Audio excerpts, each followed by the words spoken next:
প্রথম বিয়া করছেন 15 দিনের মাথায় আপনার অহংকারের কারণে আপনার পরিবার গেছে ডিভোর্স দিয়া। সব কি কয়া দিমু?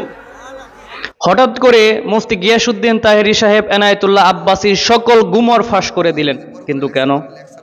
এতদিন তো এনায়েতুল্লাহ আব্বাসী ছিল তাদের মাথার মুকুট, আর আজকে এনায়েতুল্লাহ আব্বাসীর বিরুদ্ধে এতটা খেপেছেন কেন? কারণটা কি? চলুন আরো একটু বিস্তারিত আমরা জেনে নেই ইনশাআল্লাহ।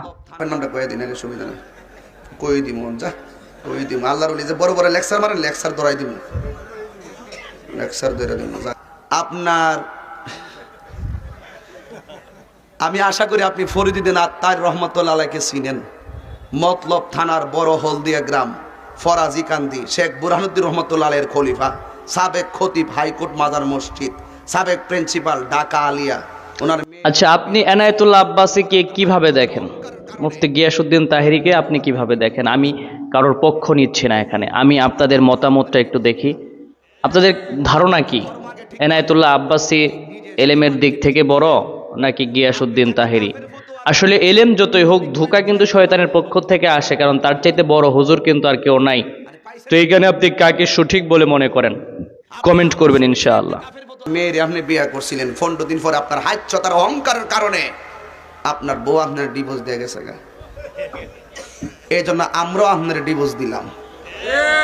আপনার ধর্ম আগে ঠিক করেন, নিজের ইমানকে ঠিক করেন। আপনি যাকে কাফের ফতোয়া দেন, আপনি কয়েকদিন আগে মামুন হক সাহেবকে কাফের ফতোয়া দিয়েছেন, মানে পাইছেনটা কি? আপনি আহমদ শফি সাহেবকে কাফের ফতোয়া দিয়েছেন, পাইছেন নাকি? আপনি মামুন হক সাহেবের কাফের ফতোয়া দিয়েছেন।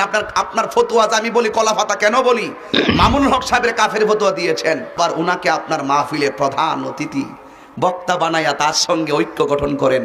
এই জন্য আমি বলছি আপনার কাফের ফতোয়া, মুশরিক ফতোয়া এগুলো হুনতে হুনতে আমার কাছে কলা পাতার মতো মনে হয়।